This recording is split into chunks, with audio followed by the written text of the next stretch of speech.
Hello dear friends, एक बार फिर से पौराणिक कथाओं की सीरीज़ में स्वागत है आप सभी का।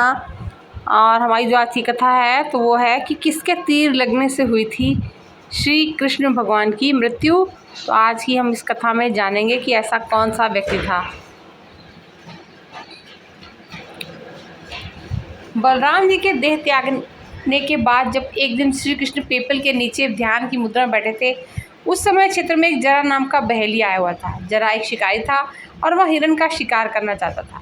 जरा को दूर से हिरण के मुख के समान श्री कृष्ण का तलवा दिखाई दिया। बहेली ने बिना कोई विचार किए वहीं से एक तीर छोड़ दिया जो श्री कृष्ण के तलवे पर जाकर लगा। जब वह पास गया तो उसने देखा कि श्री कृष्ण के पैरों में उसने तीर मार दिया है।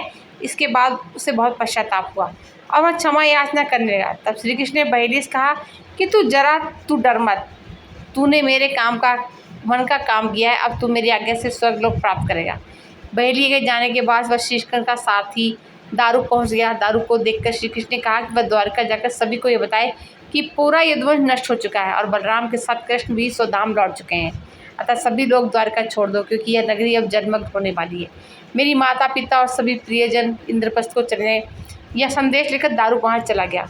इसके बाद उस क्षेत्र में सभी देवता, स्वर्ग की अप्सराएं, यक्ष, किन्नर, गंधर्व आदि यार उन्होंने श्री कृष्ण की आराधना की।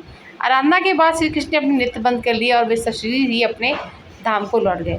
श्रीमद् भागवत के अनुसार जब श्री कृष्ण और बलराम के स्वधाम गमन की सूचना इनके प्रियजनों तक पहुंची है तो उन्हें भी बहुत दुख से प्राण त्याग दिए। देवकी, रोहिणी, वसुदेव, बलराम जी की पत्नियां, श्री कृष्ण की पटरानियां आज सभी ने शरीर त्यागिए। इसके बाद अर्जुन ने यदुवंश के निमित्त पिंडदान और श्राद्ध आदि संस्कार किए। इन संस्कारों के बाद यदुवंश के बचे हुए लोगों को लेकर अर्जुन इंद्रप्रस्थ लौट आए। इसके बाद श्री कृष्ण के निवास स्थान को छोड़कर शेष द्वारिका समुद्र में डूब गई। श्री कृष्ण के स्वधाम लौटने की सूचना पाकर सभी पांडवों ने हिमालय की ओर यात्रा प्रारंभ कर दी थी। इसी यात्रा में एक एक करके पांडव भी शरीर का त्याग करते गए।